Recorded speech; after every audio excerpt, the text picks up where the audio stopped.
깊이 있는 시선으로 오늘을 바라보는 뉴스 퍼레이드 문을 엽니다. 오늘의 주요 뉴스 보시겠습니다. 밤사이 전국 곳곳에서 강풍을 동반한 많은 비가 내렸습니다. 강한 빗줄기는 오전까지 이어지고 오후 들어 기온이 크게 떨어지겠습니다.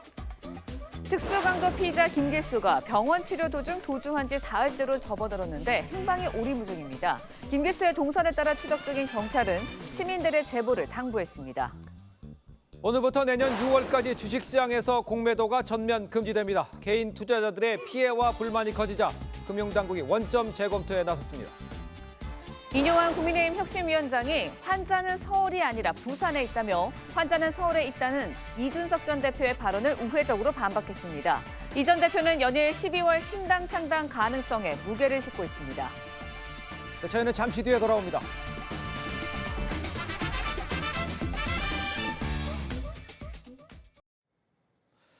시청자 여러분 안녕하십니까? 월요일 뉴스 퍼레이드 시작합니다.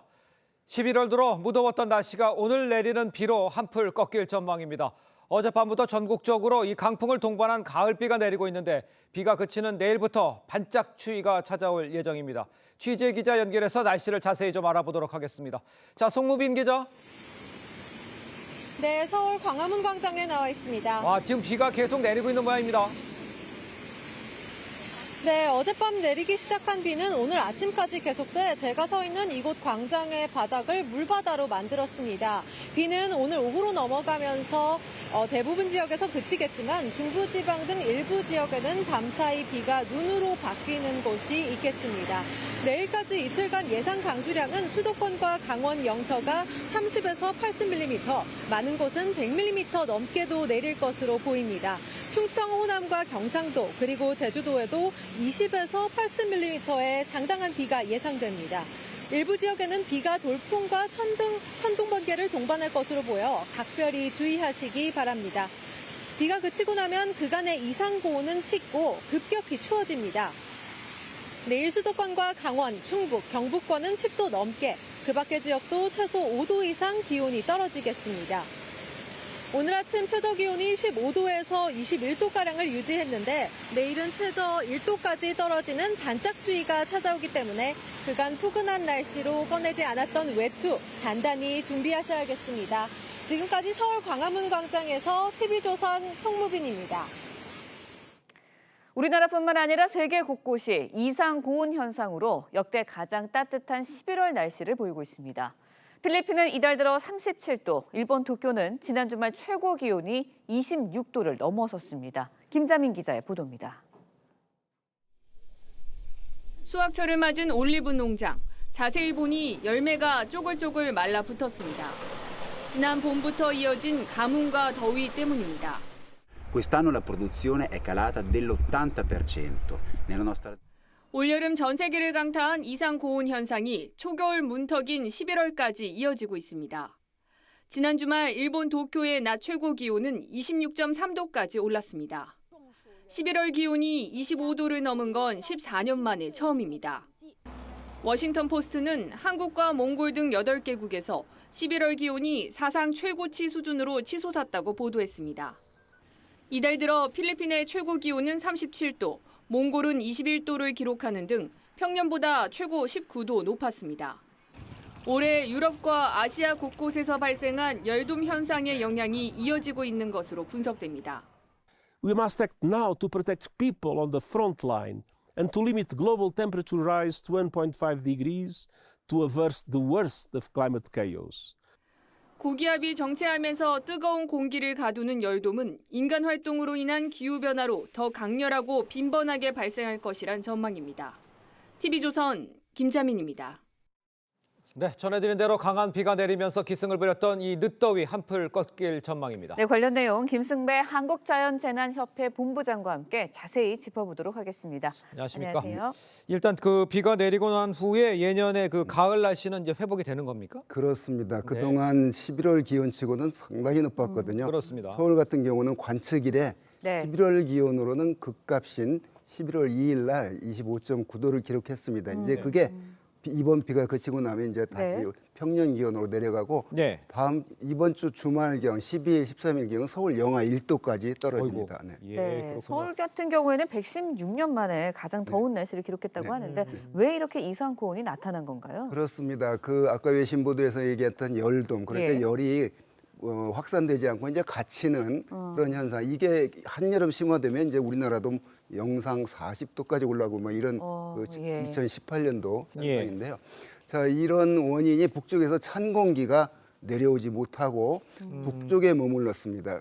상당히 북쪽에 머물렀고 대신 우리나라 동아시아 쪽은 남쪽에 더운 공기들이 계속 유입이 됐거든요. 예. 네. 그래서 이 세력이 강했기 때문에 북쪽 찬 공기가 내려오지 못했기 때문에 예. 이렇게 이상 고온 현상이 나타났습니다. 예, 방금 전에 이제 열돔 현상 네. 언급해 주셨는데 조금 자세히 또 왜 이런 열돔 현상이 생기는 겁니까? 그렇습니다. 공기는 이제 끊임없이 흐르고 순환을 하는데요. 예. 네네. 어떤 브로킹 그러니까 흐름에 막힌다거나 이러면 그 열이 갇히는 우리가 돔 야구 경기장 같이 네. 열을 이렇게 덮어놓은 것 같은 그런 현상이다. 그래서 이제 열돔이라고 그러는데요. 네. 자, 이런 현상이 그 더운 공기가 계속 네. 올라오면서 누적이 된 그런 원인 때문입니다. 네. 열돔 형상도 하나의 원인으로 꼽아 주셨는데 바닷물 온도가 크게 오른 것도 이상 고온의 배경으로 꼽히고 있습니다. 우리나라 바다에서 이제 아열대 어종이 산호도 그렇습니다. 발견되고 네. 어종도 발견이 됐다고요. 그렇습니다. 이제 지구 온난화 현상을 말하지 않습니까? 지구가 과거보다 따뜻해졌는데 네. 이 지구가 따뜻해진 만큼 그 공기와 접하고 있는 바다가 이 따뜻한 열을 한 90%를 흡수를 하거든요. 네. 그렇기 때문에 바닷물의 온도가 높아지고 우리나라 부근에서 동해안도 원래 한류가 흐르는데 예. 그 남쪽 열대지방 어종이 그 위까지 올라오는 이런 현상이 나타나고 있는데 바닷물의 온도도 지구 온난화와 더불어서 나타나고 있는 현상입니다. 그렇군요. 근데 지금 저희가 이제 단풍 절정기를 네. 맞았잖아요. 그런데 역대급 이 늦더위로 단풍 구경 힘들어졌다. 이렇게 얘기하는 사람들 많아요. 그렇습니다. 이제 설악산, 그다음에 내장산 이런 그 단풍 지는 곳들이 예. 절정은 지난 한 10월 말경 지났거든요. 네. 그런데 올해 그 단풍이 예쁘게 물들어야 될 시점에 예. 따뜻했기 때문에 그렇게 그 색깔은 아름답게 들은 단풍은 아니었습니다. 예. 네. 올 겨울이 역대급으로 더운 겨울이 될 가능성 있을까요? 어떻습니까? 지금 엘니뇨 현상이 지속이 됐거든요. 예. 지난 5월에 시작이 돼서 5개월 이상 지났기 때문에 지금은 이제 엘니뇨 발달기가 아니고 엘니뇨 이제 성수기에 들어가는데 그게 올 겨울이 될 것 같습니다. 이때 우리나라 쪽, 동아시아 쪽은 엘니뇨 현상이 진행될 때 예. 그렇게 춥지 않은 겨울이 나타나는데 예. 반드시 그렇게 볼 수 없는 게 북극의 얼음이 지금 많이 녹았거든요. 그래서 그 우리가 늘 말하는 북극의 찬 공기를 가둬두는 제트기류가 약해졌기 때문에 예. 엘니뇨 현상이 더 우세하지는 않을 거라고 저는 생각을 합니다. 아, 그래서 그렇군요. 비교적 그 어떤 따뜻한 겨울에 나타난 겨울 속에서 예. 북쪽에서 찬 공기가 내려올 때마다 이상적인 한파가 자주 빈번히 나타날 것으로 예상합니다. 알겠습니다. 네. 이상적인 한파를 지금 언급을 해주셨습니다만 이상 고온 또 이 변덕스러운 날씨 우리 일상에 이제 자리를 잡지는 않을지 우려가 커지고 있습니다. 이런 기후 변화 이런 거는 우리가 어떻게 대비해야 된다고 보십니까? 네, 기후 변화의 원인을 그 석탄과 석유를 많이 사용했기 때문으로 지금 보고 있거든요. 예. 그래서 그러면 앞으로 이런 현상이 이 석탄과 석유를 계속 사용을 하면 네. 이산화탄소가 계속 늘어나기 때문에 지금 온도 상승보다 앞으로 한 2배 정도, 뭐 3배 정도 더 높아질 거거든요. 네네. 이렇게 되면 지금 겪는 기상보다 네. 더 자주 빈번히 나타날 가능성이 높기 때문에 예. 우리가 할 일들은 석탄과 석유를 덜 사용하는 아, 그러니까 전 국가가 선언적으로는 그렇게 말을 하고 있지만 예. 개인 생활에 실천이 잘 안 되는 것 같거든요. 그래서 대중교통 이용하고 그렇게 과소비 안 하고 에너지 과소비 안 하고 이런 예. 그 행동이 실천이 필요합니다. 네. 알겠습니다. 지금까지 김승배 한국자연재난협회 본부장이었습니다. 고맙습니다. 고맙습니다. 네, 어젯밤 한강에 빠진 50대 남성이 행인의 신고로 구조가 됐습니다. 영등포 고가도로에서는 차량 5대가 잇따라 부딪혔습니다. 사건 사고 소식 윤슬기 기자가 전합니다. 한 남성과 구조대원이 한강 한가운데 떠 있습니다. 누구죠? 요구자는 우리 백대원들이 안전을 확보했어요. 일단 로프가 땡기고 있으니까. 잠시 뒤에 빨간 구조보트가 다가오고 구조대원이 남성을 배에 태웁니다. 어젯밤 9시 15분쯤 58살 남성 A씨가 한강에 빠지는 사고가 발생했습니다. 지나가던 행인이 A씨를 발견해 신고했고 출동한 구조대가 15분 만에 구조했습니다. 구조 당시 A씨는 의식이 있는 상태로 저체온증을 호소한 것으로 알려졌습니다. 어제 낮 12시 10분쯤 서울 영등포 고가차도 진입로에서 차량 5대가 잇따라 부딪혔습니다. 고가도로에 급하게 진입하던 경차가 가드레일을 들이받은 뒤 인근 승용차와 부딪혔고 반대편에 있던 차량 3대와 연쇄 추돌했습니다. 이 사고로 경차 운전자를 포함한 2명이 크게 다쳤고 3명이 경상을 입어 병원으로 옮겨졌습니다. 어제 낮 12시 40분쯤에는 강원 삼척의 한 양계장에서 불이 나 6시간 10분 만에 꺼졌습니다. 다친 사람은 없었지만 개사 3동과 사무실 1동이 불에 탔고 닭과 병아리 등 28만 마리가 불에 탔습니다. TV조선 윤슬기입니다. 마약 투약 혐의를 받고 있는 가수 G드래곤 권지용 씨가 오늘 경찰에 출석합니다. 경찰은 서울 강남의 유흥업소 관련 마약 수사 과정에서 권 씨의 투약 정황을 포착해 수사 중입니다. 권 씨 측은 투약 혐의를 전면 부인하면서 모발과 소변 검사에도 적극 임하겠다는 입장입니다.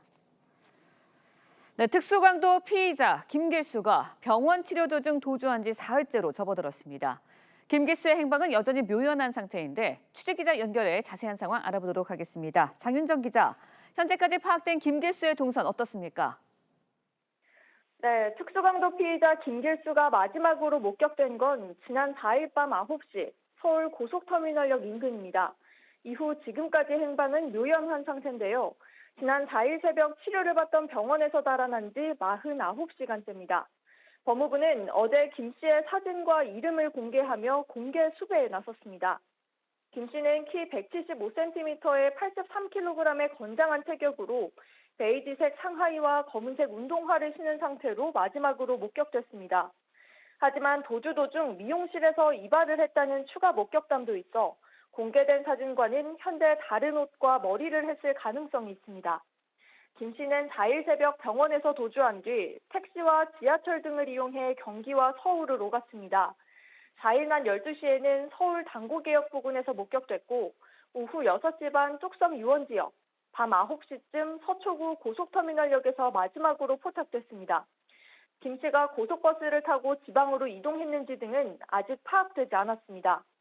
김 씨는 지난 2011년 4월 서울 송파구에서 20대 여성을 2차례 강간한 혐의 등으로 이듬해 징역 6년을 확정받는 등 성범죄 전력까지 있었던 것으로 뒤늦게 알려지면서 시민들의 불안은 더 커지고 있습니다. 경찰과 규정당국은 현상금 500만 원을 걸고 시민들의 제보를 받고 있습니다. 지금까지 보도국에서 전해드렸습니다. 전 펜싱 국가대표 남현희 씨 측이 전청조 씨가 보낸 어릴 적 사진 등 상세한 SNS 메시지를 공개했습니다. 공범 의혹을 받고 있는 남 씨가 자신도 피해자임을 강조하기 위해 공개한 것으로 보입니다. 전준영 기자의 보도입니다. 남현희 씨 측이 전청조 씨의 어린 시절 모습이라며 사진을 공개했습니다. 짧은 머리에 남아용 한복과 태권도복 등을 착용했는데 수영복은 상의를 입지 않았습니다. 남 씨 측은 전 씨가 이런 사진을 보여주며 성 정체성 혼란으로 고통받았다고 얘기했고 3억 원짜리 외제차를 사주며 청혼했다고 설명했습니다. 그러면서 남 씨가 어려운 성전환 수술까지 받았다는 전 씨에게 동정심과 안타까움을 느껴 여기까지 오게 된 것이라고 주장했습니다. 현재 남 씨는 전 씨 펜싱학원 수익금을 자기 계좌로 받고 펜싱협회 인맥 확장에 앞장섰다는 등 사기극 공범 의혹이 제기된 상황. 남 씨 측은 경찰 조사를 통해 공범이 아님을 밝히겠다며 전 씨가 건넨 선물 40여 개와 외제차를 경찰에 이미 제출했습니다. 대진 신문이든 뭐든 어쨌거나 수사를 통해서 실체가 좀 밝혀지기를 저희도 기대하고 있습니다. 앞서 전 씨는 자신이 여자임을 남 씨가 처음부터 알았다는 취지로 말한 바 있습니다. 경찰은 두 사람 대화 내용 등을 분석해 남 씨의 범행 가담 여부를 조사할 계획입니다. TV조선 정준영입니다. 자, 앞서 전해드린 대로 탈주범 김길수의 행방 사흘째 아주 묘연한 상태입니다. 네, 관련 내용 정혁진 변호사, 장윤미 변호사와 함께 자세히 짚어보도록 하겠습니다. 안녕하십니까? 안녕하세요. 반갑습니다. 자, 일단요, 이 김길수의 이 마지막 행적 서울 강남 고속버스 터미널로 지금 확인이 돼 있죠. 일각에서는 혹시 밀양에 용이한 지역으로 이동을 한 것 아니냐 이런 추측도 지금 나오고 있는 상황인데 이 상황 정 변호사께서는 어떻게 보고 계십니까? 일단은 김길수가 범행을 한 게 9월이에요. 예. 그런데 검거가 된 게 체포가 된 게 10월 30일인데 이 사람이 체포가 된 다음 날 그 숟가락을 삼켰다는 거 아니겠습니까? 그러니까. 손잡이를. 그리고 난 다음에 경찰서 유치장에서 구치소로 이송이 된 게 그 다음 날인 11월 2일인데 예. 그때부터 뭐 배가 아프다고 복통을 호소해서 어쩔 수 없이 이제 병원으로 이송이 된 거죠. 네. 그다음에 이제 11월 4일 새벽에 세수하겠다 그러니까 이 손을 풀어줘야 되지 않겠습니까? 그렇겠죠. 이 손이 풀린 것을 기화로 해가지고 도주를 한 다음에 아. 그런 다음에 이제 택시를 타고 도망가다가 그 지인을 불러가지고 택시값을 내게 하고 그 다음에 이제 또 동생을 만나서 옷도 이제 건네받고 그 다음에 이제 돈도 얼마가 될지 모르지만 네. 상당한 액수의 돈을 받은 것이 아닌가. 아. 그리고 난 다음에 이제 머리를 그 미장원 가서 머리를 커트를 한 다음에 예. 그런 다음에 이제 쭉 도망다니고 있는데 제가 봤을 때 이제 검거되자마자 이렇게 숟가락 같은 걸 삼키면서 예. 복통을 일으킨 거는 밀항이든 뭐든지 간에 어떻게든 자기는 구속되기 싫다. 아. 도망만 갈 수 있으면 무슨 짓이든지 다 하겠다. 그러니까 밀항의 가능성도 배제하기 어렵겠다. 저는 그런 생각이 듭니다. 그렇군요. 네, 말씀을 해주셨지만 김길수는 탈주한 이후에 의정부에선 30대 여성, 양주역에선 친동생을 만난 것으로 확인이 됐거든요. 이 두 사람을 조금 조사를 하면 실마리를 찾을 수 있지 않을까라는 생각도 드는데 어떻습니까? 그렇습니다. 도주한 이후에 접촉한 두 사람이 특정이 되고 있습니다. 예. 일단 안양에서 택시를 타고 의정부까지 이동을 했는데요. 예. 수중에 당연하지만 가진 돈이 없었습니다. 그쵸. 그런데 30대 여성이 대신 결제를 해주고 있죠. 네. 이 여성 현재 뭐 사전에 공모하거나 뭔가 모의한 사실이 없다라고 딱 잘라 이야기하고 있지만 그래 보이지 않는 부분이 있습니다. 어떻게 예. 그 장소까지 와서 대신 택시비를 내주게 됐는지. 왜냐하면 지인 사이라는 점을 부인하고 있지는 않거든요. 단순한 모르는 사이에서 호의로 내준 것이 아니기 때문에 경찰은 이 30대 여성에 대해서는 범인 도피죄 적용하는 것을 지금 검토하고 있다라고 알려집니다. 예. 그 이후엔 또 이동을 해서 예. 본인의 여동생을 만나게 됩니다. 예. 바로 경기 양주시까지 가게 된 것이었는데요. 그렇다면 이 30대 여성과 친동생 어떻게 사전에 준비를 하고 이렇게 도피에 도움을 줬는지를 분명히 밝혀내야 될 과제로 남게 됐습니다. 예, 지금 네. CG에도 나옵니다만 저렇게 많은 사람이 이제 이동을 했단 말이죠. 예. 그러니까 많은 시민들이 의아해하는 게요. 그 많은 CCTV와 위치 추적 기능에도 경찰이 이 김길수를 아직까지 못 잡을 수 있느냐 이런 점인데 이건 어떻게 이해를 하면 되겠습니까? 그 지난 9월에 김길수가 특수강도를 했는데요. 네. 이 수법이 독특했어요. 그러니까 광고를 어떻게 했냐면 환전을 좀 싸게 해주겠다. 그래가지고 사람을 만난 다음에 그 사람을 뭐 때리거나 그런 게 아니고 방법용 스프레이를 뿌려가지고 정신을 잃게 만든 다음에 돈을 강취한 건데 그 강취한 돈이 얼마냐? 7억 4천만 원이나 준단 말이에요. 예. 그런 다음에 이제 9월부터 10월 마지막 날까지 무려 50일 넘게 그러면서 도망을 다녔거든요. 네. 그러니까 제가 봤을 때 김길수는 이제 범죄자인데 이렇게 도망 다니는 요령을 잘 아는 사람이고 거기에다가 이 7억 4천만 원을 회수할 수는 없지 않았겠습니까? 예. 그러니까 이 7억 4천만 원이라 한 돈이 제 느낌으로는 이제 동생한테 있을 것 같은 생각이 드는데 그러니까 요령도 있고 충분한 자금도 있고 하니까 아마 검거가 생각보다 어려울 수도 있지 않을까 일단 저는 그런 생각이 듭니다. 그렇군요. 네, 도주에 예. 대한 방법도 안다고 말씀해 주셨는데 애초에 교도관들이 관리를 조금 더 강압적으로 잘 했다면 이렇게 도주가 일어나진 않았지 않았을까라는 생각이 들거든요. 네네. 예, 특수 강도 혐의자는요. 굉장히 이 선고도 크게 나올 수밖에 없는 중범죄자거든요. 예. 이 숟가락을 삼키는 이상 행동을 했습니다. 이건 어떤 실수나 어떤 교도 행정 중에 일어나는 그런 일이 아니지 않습니까? 대단한 고의성을 갖고 일부러 그런 상황을 만들어낸 거예요. 예. 그렇다면 어떻게든 더 좀 요주의 인물로 보고 이 경비나 이런 예. 여러 가지 요소들을 강화했어야 되는데 예. 그러지 않았던 것 같습니다. 기본적으로 수저를 숨기는 순간 다른 의도가 있다라고 바로 짚어냈어야 되는데 그런 부분이 상당히 좀 아쉬운 부분이 있고요. 실제로 이 김 씨 옷까지 갈아입으면서 도주 행각을 펼치고 있습니다. 예. 그렇다면 감시의 끈이 상당히 느슨했다고 볼 수밖에 없는 사정이 있는 것이고요. 경찰의 어떤 초동 조치 역시 안타까운 부분이 있습니다. 경찰 신고가 도주 후 1시간 지나서야 이뤄졌다고 합니다. 알겠습니다. 지금 장 변호사가 언급해 주신 대로 특수 강도라고 말씀해 주셨는데 이뿐만 아니라요. 김길수가 과거 성범죄로 징역형을 살았던 사실까지 지금 알려지면서 시민들 불안이 커지고 있는 상황입니다. 자, 당장 이제 김 씨를 빨리 붙잡으려면 어떻게 해야 되는지 좀 조언을 해주실 수 있을까요? 제가 봤을 때 이 사람 굉장히 집요한 사람이에요. 2011년 4월에 특수강간죄를 범했는데 네. 흉기를 사용했다는 거죠. 그래서 징역 6년을 받아서 이제 만기 출소했을 테니까 2017년 정도에 출소하지 않았을까 싶은데 독특한 건 뭐냐면은 무고죄가 있어요. 그 피해자를 다시 또 이제 무고로 고소를 했다가 그러다가 이제 그 무고죄로도 징역 4개월을 또 추가로 받았거든요. 그러니까 이 사람이 이제 보통 사람이 아니고요. 제가 조금 전에 말씀드린 것처럼 머리도 굉장히 상당히 좋은 사람이 아닌가 싶고 돈도 상당히 많은 사람, 지금 많이 가지고 있을 것 같다는 그런 생각이 들기 때문에 네. 경찰 외에 일반 시민들의 협조가 반드시 필요하지 않을까 하는 생각이 듭니다. 네, 김길수가 도주 이후에 이제 옷도 갈아입고 머리도 바꾸고 자꾸 이제 변장을 하고 있다는 점도 우려를 낳고 있는데 추적이 그래서 더 어려워질 수도 있죠. 상당히 어려워지는 부분이 있죠. 네. 왜냐하면 전단지를 통해서 이 어떤 인적 사항, 예. 얼굴이 공개가 됐더라도 실제로 내가 맞닥뜨렸을 때 그 공개된 사진과의 모습이 상당히 차이가 있다면 이 검거에는 난항을 겪을 수밖에 없는데요. 실제 탈주 뒤에 여러 헤어스타일을 바꾸기도 하고 옷을 갈아입기도 했습니다. 네. 서울 4호선 당고개역 인근에서 포착된 모습이 있는데요. 도주 당시에는 병원의 직원복을 입고 있었습니다. 검은색이었었고요.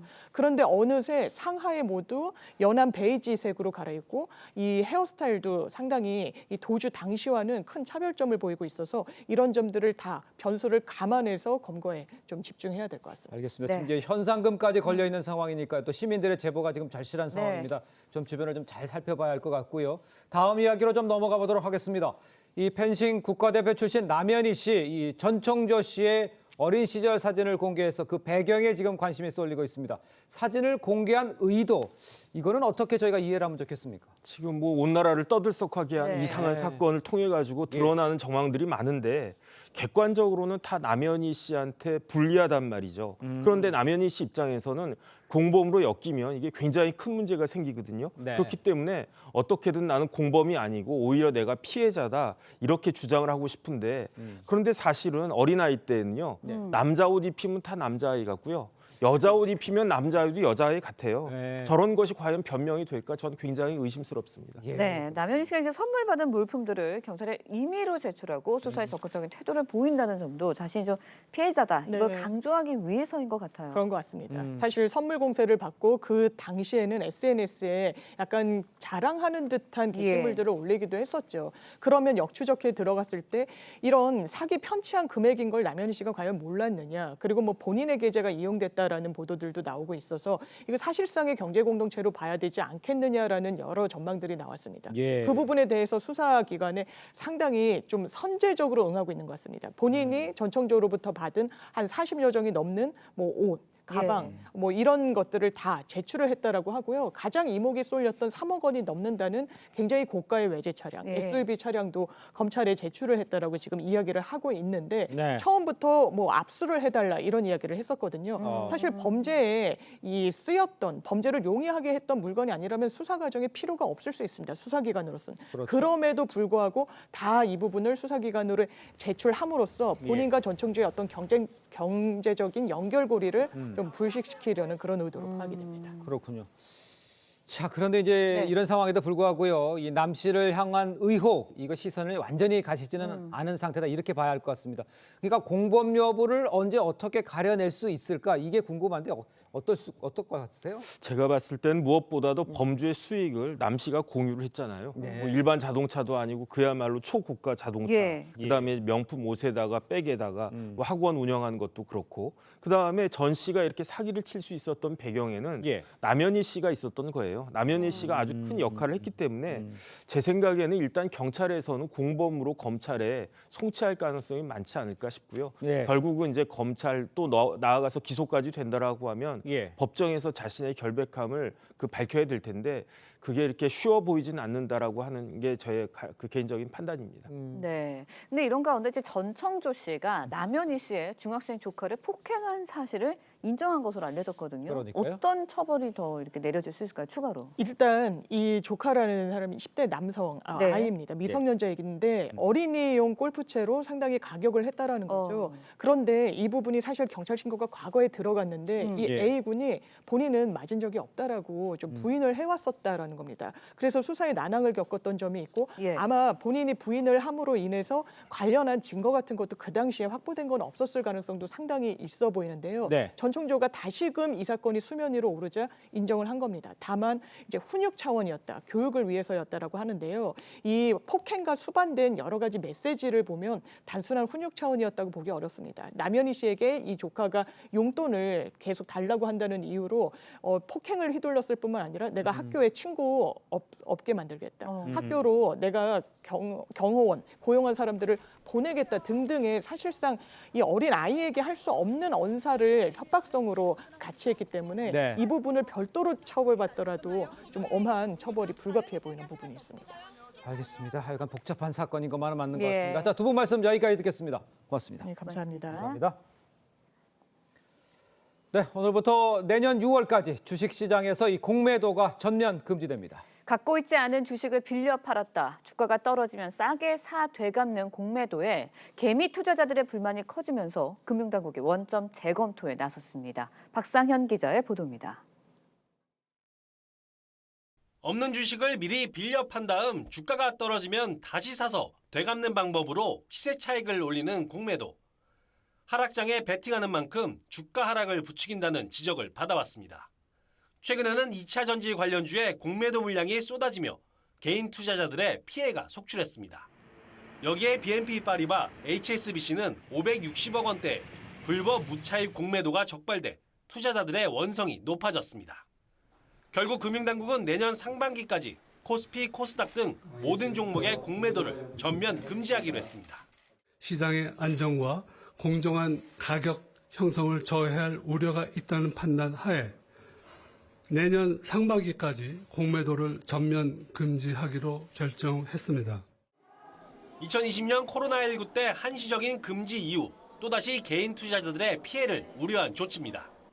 공매도를 금지하면 외국 자본이 빠져나간다는 목소리도 있지만 현 상황이 심각하다고 본 겁니다. 금융당국은 공매도 제도 개선도 추진하기로 했습니다.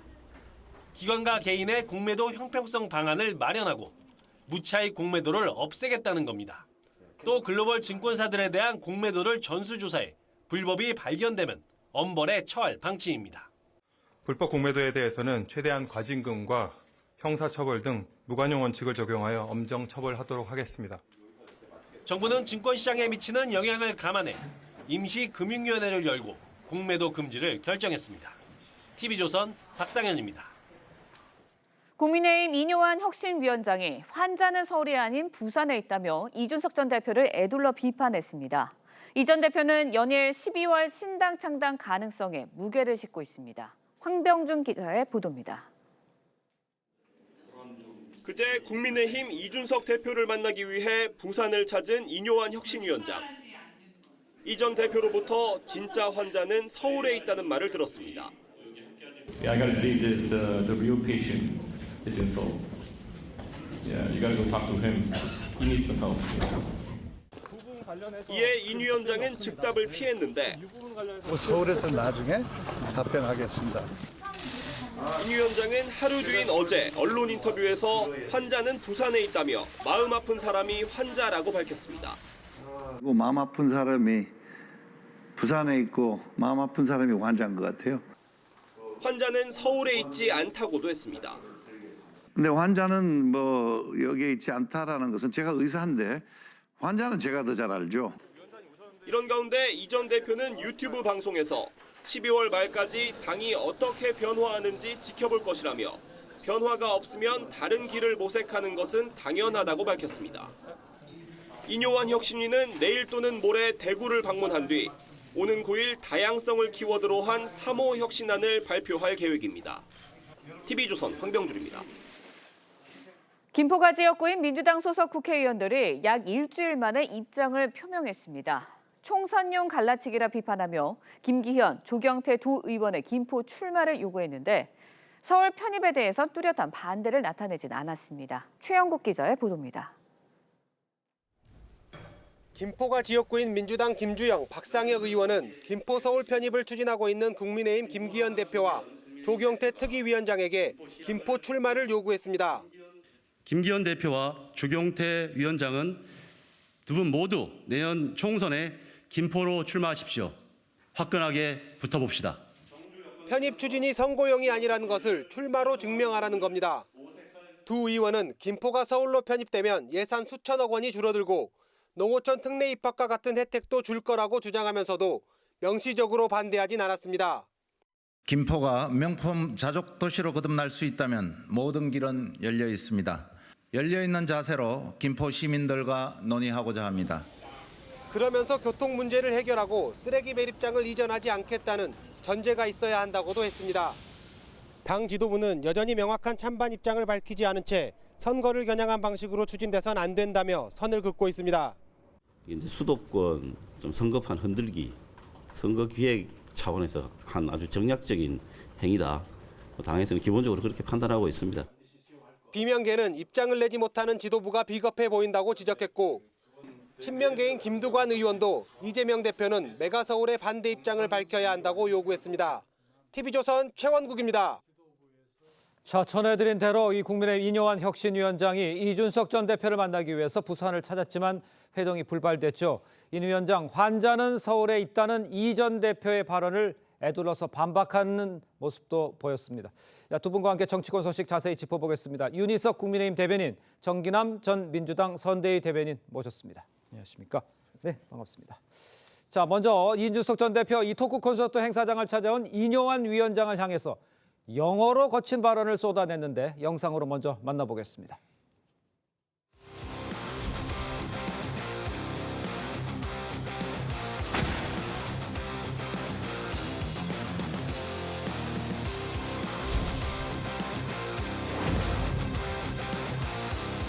Well, so Mr. Linton, I wasn't expecting you.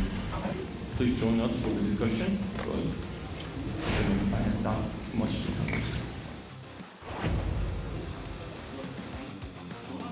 What have you learned from the recent council election?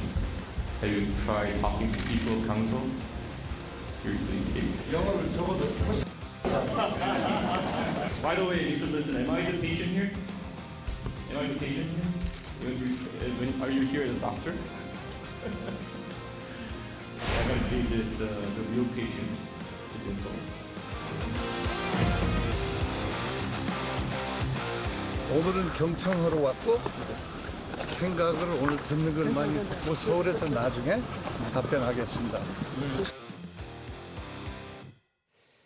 시청자 여러분은 저 장면을 어떻게 보셨는지 궁금합니다. 이뇨한 위원장 진짜 환자는 서울에 있다는 말만 듣고 결국 이 전 대표를 만나지 못하고 돌아왔습니다.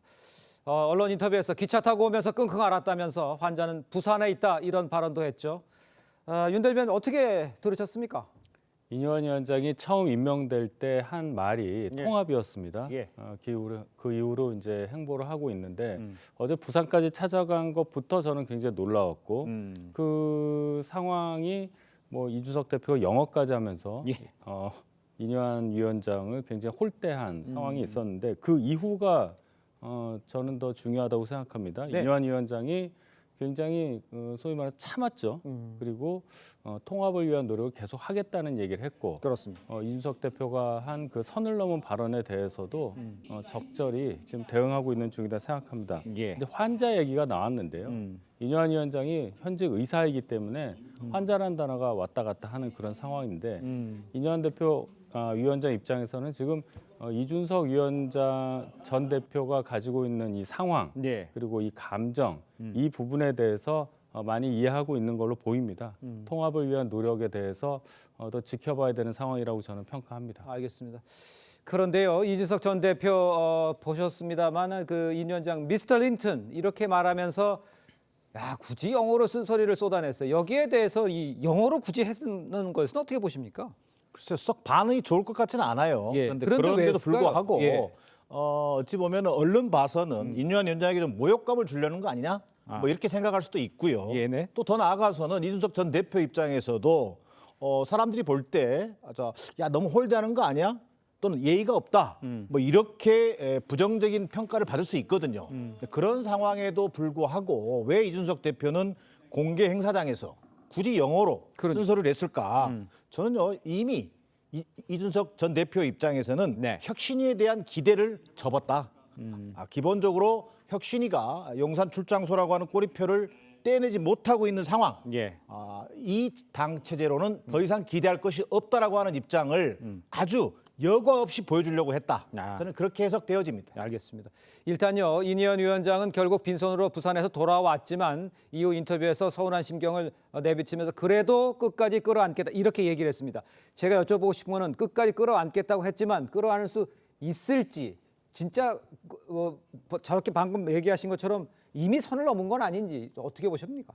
이준석 대표가 먼저 어떤 결단을 하기 전까지는 이니현 위원장은 계속 끌어안는 노력을 할 거다. 이것은 저는 확실하다고 봅니다. 물론 아무리 끌어안으려고 해도 이준석 전 대표가 뭔가 뭐 나가겠다든지 하면은 방법이 없겠지만은 아직 이준석 대표도 결단을 안 내리고 있잖아요. 저희 당에 대한 애정이 남아 있다고 저는 보기 때문에 끝까지 마지막 순간까지 이니현 위원장은 계속해서 지금과 같은 통합의 노력을 할 것이라고 저는 믿습니다. 알겠습니다. 윤 대변인도 더 아직은 아니다라고 말씀하시는데 저는 좀 다른데 그렇게 계속 얘기를 하고 계시네요. 일각에서는요, 이니현 위원장을 홀대한 이준석 전 대표 행보가 결국 자신의 몸값을 높이려는 전략 아니냐 이런 해석도 나오고 있습니다. 제 생각이 어떻습니까? 몸값 올리기입니까? 뭐 몸값 올리기 또는 뭐 탈당 명분 축적 뭐 이런 해석이 당내에서는 얼마든지 가능할 걸로 보여집니다. 근데 제가 볼 때는 이미 이준석 전 대표는 이미 더 멀리 보고 있다. 이미 신당행 버스를 이미 시동을 건 상태로 봐야 되겠다. 최근에 이니현 위원장이 윤 대통령에 대해서는 아무런 뭐 언급도 하지 않으면서 대통령과의 어떤 당정 수직 관계 이런 부분에서 언급하는 것은 월권이다. 뭐 이런 발언을 한다든지 또 이철규 전 사무총장이 인재영입위원장으로 보란 듯이 다시 복귀했단 말이에요. 거기에 대해서 이니현 위원장이 만세를 불렀어요. 만세를 부르고 싶다 그랬어요. 이런 표현들을 보면서 이준석 전 대표가 더 이상 이 당을 고쳐서는 못 쓰겠구나 라는 그런 저런 판단을 한 것으로 보여집니다. 그렇군요. 자, 이런 가운데 이준석 전 대표 신당 창당을 시사하는 듯한 행보도 계속 이어지고 있죠. 어제 12월 말까지 당의 변화가 없으면 다른 길을 모색하겠다 이렇게 말을 했습니다. 이렇다 보니까 이 탈당 후 창당 수순이 이제 굳어지는 것 아니냐 이렇게 볼 수밖에 없는 거 아니냐 이런 지적도 나오고 있는데 끌어안는 노력은 이해하겠습니다만 지금 진행되는 정치적 상황은 12월 창당으로 가는 상황이라고 봐야 됩니까? 일단 이준석 대표가 다른 언론들과의 인터뷰를 통해서 뭐 최근에 밝힌 걸 보면은 지난주보다는 훨씬 더 창당, 그러니까 탈당 후 신당 창당 쪽으로 기울어진 모습을 보이는 건 사실이에요. 뭐 날짜까지 나오지 않습니까? 그러니까요. 2011년도 12월 27일이 당시 새누리당 박근혜 그때는 한나라당이었죠.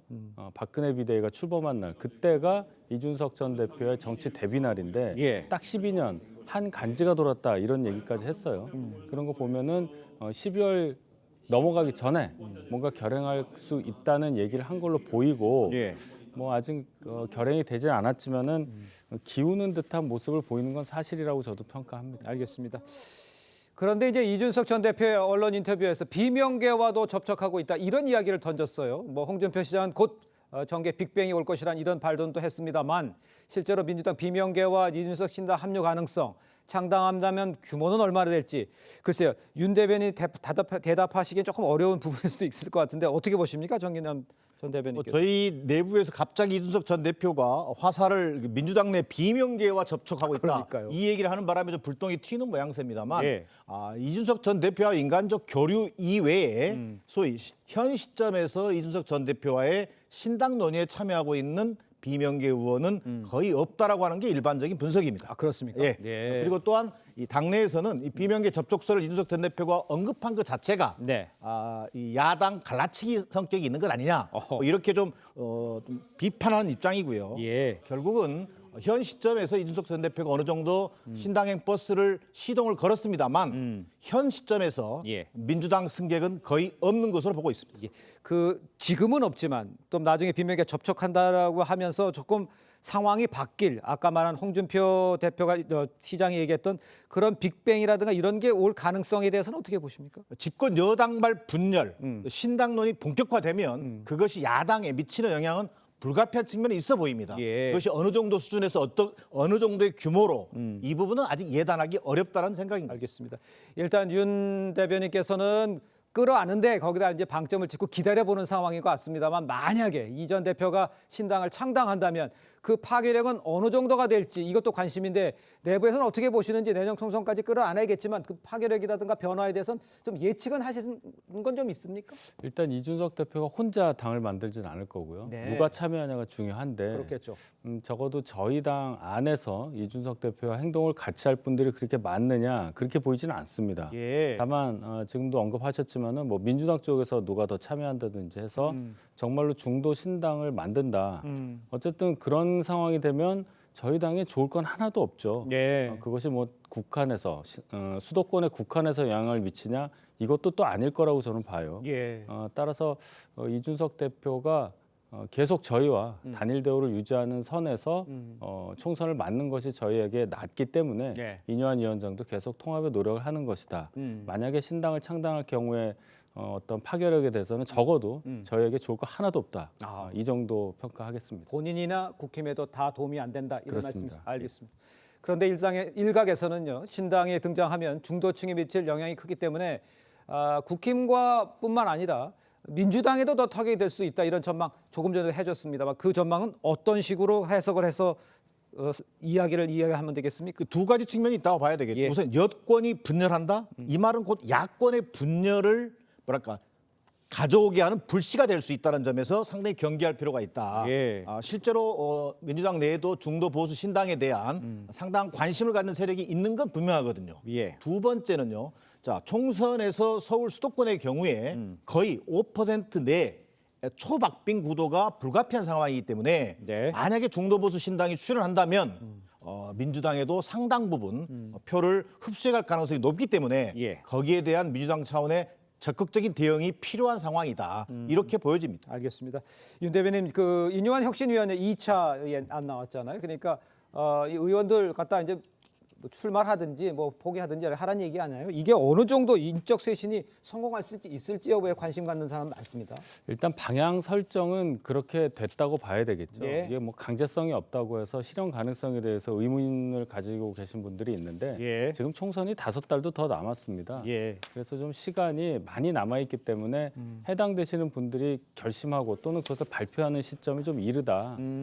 그래서 후속적으로 누가 내가 뭐 희생하겠다 이런 분들이 없다고 이제 지적을 하시는데 네. 시간상 그렇다는 말씀을 드리고 방향 설정을 혁신위원장이 그렇게 했기 때문에 어느 정도의 거기에 부합하는 움직임이 있을 것이라고 저는 예상합니다. 알겠습니다.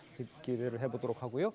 다음 소식도 짚어보겠습니다. 여당과 이 메가시티 서울 구상 정치권을 지금 뜨겁게 달구고 있습니다. 김포가 지역구인 민주당 의원들이요 일주일 만에 침묵을 깨고 입장을 밝혔습니다. 직접 듣고 이야기를 이어가겠습니다. 지금 당장 풀어야 할 김포의 산적한 현안은 감추고 무시한 채 가장 기초적인 검토 보고서 하나 없이 서울 편입이라는 주장만 난무합니다. 김기현 대표와 조경태 위원장이 말이 허풍이 아니라면 선거가 장난이 아니라면 김포에서 저희 두 사람과 한번 제대로 화끈하게 붙어봅시다. 자, 김포를 지역구로 둔 야당 의원들이요 김기현 대표와 조경태 특위위원장의 김포 출마를 요구를 했습니다. 여당에서는 야당의 의원들 이 요구를 어떻게 보겠는지 또 실제 가능성은 있는지 먼저 좀 설명을 좀 해주시죠. 일단 저 발언을 들어보면 김포 시민들이 굉장히 부끄러울 것 같아요. 네. 김포가 저 두 분의 것이 아니지 않습니까? 국회의원이라는 자리는 선출직이라는 자리는 지나가는 자리예요. 예. 근데 마치 김포를 두 분이 장악하고 자기 마음대로 할 수 있다는 그런 전제 하에 저런 얘기를 하고 있고 네. 정책에 관련된 얘기 아니겠습니까? 그렇습니다. 근데 이거를 지금 싸우자고 그러는 거예요. 선거에서 이기는 사람이 그럼 마음대로 정책을 하는 거다. 이런 지금 발상을 하는 건데 네. 굉장히 그 단선적인 얘기죠. 그 선거만 가지고 모든 게 결정된다고 하는 그 선거 만능주의에 빠진 모습을 보이는 것이어서 예. 대단히 안타까운데 저 이런 얘기 하고 싶어요. 어떤 얘기? 민주당이 작년 지방선거 이전에 12년 동안 김포의 시장을 하고 있었어요. 12년 동안 민주당 시장 그리고 국회의원 의석 2개 전부 다 민주당 가지고 있습니다. 예. 그 사이에 도대체 김포 시민의 의사를 왜 몰랐다는 거예요? 그걸 알았으면 먼저 뭔가 움직였어야 하는데 이제 와서 저희가 뭔가 시민의 요구에 응답하는 얘기를 했더니 저런 반응을 하고 있다. 도대체 민주당의 선출직 공직자들은 시민의 의사에 대해서 한 번이라도 신경을 썼느냐. 이 부분에 대한 지적, 여기에 어떻게 답을 해야 될지 민주당 궁금합니다. 알겠습니다. 자, 일단요, 김포시 의원들의 이 요구, 민주당 입장이라고 봐도 되는지도 이게 궁금하고, 이낙연 전 대표는 명확한 찬반 입장을 밝히지 않는 당 지도부를 비판하기도 했습니다. 글쎄요, 당론으로 안 된다라고 얘기하는 것도 아닌데 대교를 올로 와서 여기서 한판 붙자 이렇게 얘기하는 상황. 글쎄요, 굳이 어떻게 해석을 해야 되겠습니까? 그러니까 정책 이슈에 대해서 성급하게 대응하지 않겠다라고 하는 당의 기조가 지금 만들어진 겁니다. 정치적 겁니까? 대응은 필요하겠지만 그래서 당론을 못 정했다기보다는 충분한 어떤 정책적 검토, 또 주민 의견 수렴 이런 것들을 통해서 얼마든지 대응해 나갈 수 있겠다라는 판단이고요. 또 이게 여당이 갑작스럽게 총선을 코앞에 둔 시점에서 김포 서울 편입론을 제기한 것은 이건 말 그대로 현실성 없는 포퓰리즘이다라고 하는 관점에서 대응한다는 계획입니다. 그런 관점에서 향후에 정확한 당론들이 나오겠지만 우선 당장 급한 것은 김포의 서울 편입보다는 소위 서울 지하철 5호선 연장이라든지 이런 시급한 문제를 해결하는 것이 우선이다라고 하는 것이 당의 입장입니다. 그러면 윤 대변인께서 아까 언급해 주셨던 그 긴 기간 동안 거기서 국회의원도 하고 시장도 하고 했는데 그동안 아무 관심 없이 있는 것처럼 보이다가 지금 와서 이렇게 바꿔서 해야 되느냐, 이걸 왜 지금 해야 되냐 이렇게 얘기하는 건 좀 늦은 건 아닙니까? 얼마든지 현역 의원이 그동안 한 게 뭐 있느냐, 김포 발전에서 어떤 역할을 했느냐는 문제 제기는 충분히 가능하다고 생각합니다. 그럼에도 불구하고 총선을 불과 몇 개월 앞두고 느닷없이 던지는 소위 욕망의 정치학이라 그럴까? 소위 집값 또 땅값 상승을 기대한 무작정 이 포퓰리즘성 김포 서울 편입론이 어떻게 주민들에게 피해가 돌아갈지, 주민들이 실제로 이걸 찬성하게 될지 반성하게 될지 여기에 대한 면밀한 검토는 여야 막론하고 진행돼야 될 문제라고 보여집니다. 알겠습니다. 일단 그 야당 일각에서는요, 김포가 서울에 편입되면 쓰레기 매립장 같은 시설 이전되는 것 아니냐 이런 주장도 나오고 있습니다. 이 부분은 어떻게 저희가 이해를 하면 될까요? 일단 이 얘기가 저희 당에서 먼저 하겠다고 한 것보다는 김포 시민들이 서울 편입을 원했기 때문에 그 의사를 시장을 통해서 받았기 때문에 시작된 얘기예요. 그렇습니다. 반대를 하기 위한 반대 논리라고 저는 생각합니다. 김포가 서울에 편입되면 쓰레기 처리장이나 혐오시설이 간다. 김포 시민들에게 뭔가 서울에서 해결하지 못한 뭔가를 갖다 준다. 이 얘기 아니겠어요? 그런 논리를 얘기를 하려면 그럼 김포가 서울에 편입됐을 때 어떤 이득을 얻느냐 이 얘기도 해야 돼요. 그 얘기는 하나도 안 하고 김포가 서울에 편입이 되면은 김포가 나빠진다는 얘기만 해서 반대를 하겠다. 민주당에서 더 공부를 해야 된다고 생각합니다. 알겠습니다. 아까 욕망적 제안이라고 얘기를 해주셨습니다만 일단 이 김동연 지사의 경기 북부에 이제 김포시가 편입이 돼야 되냐 말이냐 이 문제가 발단이 됐다는 얘기도 함께 말씀을 드리고요. 일단 그 부분은 어떻습니까? 정책 이슈를 민주당이 국힘에 빼앗긴 거 아니냐, 그런 당내 분위기는 그런 정책 이슈에 대한 거에 대해서는 어떻게 생각하고 계십니까? 그러니까 정책 이슈라고 하는 관점에서 예를 들면 최근에 선거를 앞두고 김포 편입론이라든지 또는 공매도 금지라든지 이런 것들을 여당이 내놓는 것, 여기에 대해서는 나름대로 야당 차원의 대응이 필요하다고 보여집니다. 그럼에도 불구하고 총선을 불과 몇 개월 앞둔 속에서 어느 정도 이슈 몰이에는 성공하고 있을지 모르겠습니다만 이게 실제 총선에 어떤 영향을 미치게 될지는 여야 분명한 어떤 검토가 필요하다는 점에서 대응하겠다는 입장이고요. 당원들 역시 마찬가지입니다.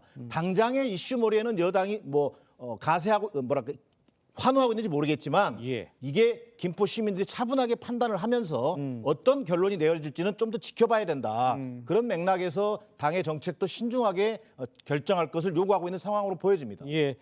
일단요, 지금 메가시티 문제가 서울뿐만 아니라 지방 메가시티 얘기도 나오고 있지 않습니까? 그거는 어떻게 진행되고 있다고 보면 됩니까? 그런 얘기가 왜 나오냐를 봐야죠.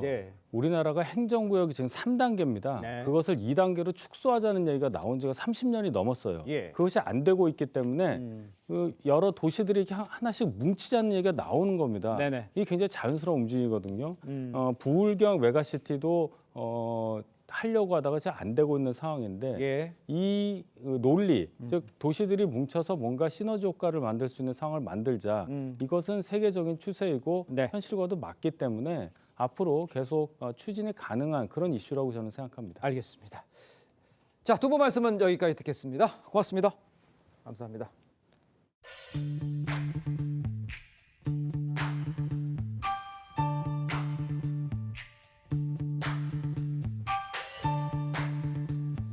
네, 렌즈에 담긴 그 순간 그 의미를 짚어보는 시간이죠. 사진 기자가 선택한 아침의 한 장입니다. 오늘은 조선일보 사진부 오종찬 기자와 함께합니다. 안녕하세요. 오늘 아침에 볼 사진 어떤 건가요? 네, 부산에서 열렸던 부산 불꽃 축제를 보고 있는 시민들이 그 모습을 휴대폰에 담고 있는 장면입니다. 지난 토요일 밤 부산 광안리 일대에서는 제18회 부산 불꽃 축제가 열렸습니다. 서울 세계 불꽃 축제와 함께 한국의 대표적인 불꽃 축제인데요. 그 현장의 모습 함께 보시죠. 오후 8시 화려한 불꽃이 시작되자 관람객들의 탄성이 터졌습니다. 올해 불꽃 축제는 엑스포 개최지 선정 3주를 앞두고 부산 엑스포 유치를 기원하는 의미를 담았다고 합니다. 광안대교를 배경으로 나이아가라, 컬러 이과수 등의 이름을 가진 화려한 불꽃이 1시간 동안 계속됐는데요. 예년 같으면 추웠을 텐데 최근 포근한 날씨로 관람객들은 가벼운 옷차림으로 불꽃 축제를 즐길 수 있었습니다. 네, 사진을 보니 화려한 불꽃들이 가을밤 하늘을 수놓았는데요. 엄청난 인파가 몰렸을 것 같은데 안전사고는 괜찮았나요? 네, 불꽃 축제를 보기 위해서 해운대와 광안리 일대에 무려 77만 명의 인파가 몰렸습니다. 하루 전날 행안부 장관이 부산으로 가서 안전 대책을 직접 점검할 정도로 비상이었는데요. 부산시는 인파 관리를 위해서 경찰 1,500명을 포함해서 지자체 안전요원 등 6천여 명을 배치했다고 합니다. 다행히 행사 내내 경찰과 안전요원의 안내로 관람객들은 질서 정연하게 이동할 수 있었습니다. 네, 부산 불꽃축제의 주제가 드림, 꿈이 이루어지는 무대였다고 하는데요.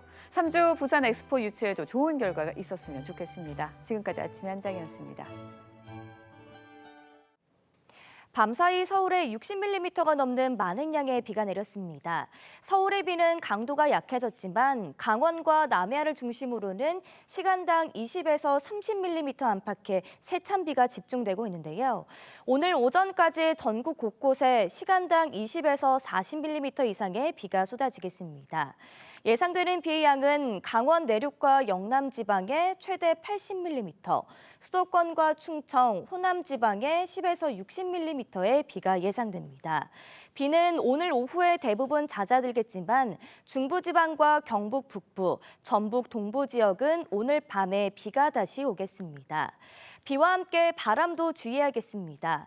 현재 대부분 지역에 강풍특보가 내려져 있고요. 내일 오전까지 초속 20m 안팎의 강한 바람이 불겠습니다. 한낮 기온은 어제보다 2도에서 6도 정도 내려가겠습니다. 서울이 16도, 대전 19도, 부산 23도가 예상됩니다. 오늘 오후부터 찬바람이 들어오면서 기온이 뚝 떨어지겠습니다. 날씨였습니다. 네, 이상으로 월요일 뉴스 퍼레이드 마칩니다. 네, 저희는 내일 아침 7시 30분에 다시 찾아뵙겠습니다. 시청해주신 여러분 고맙습니다.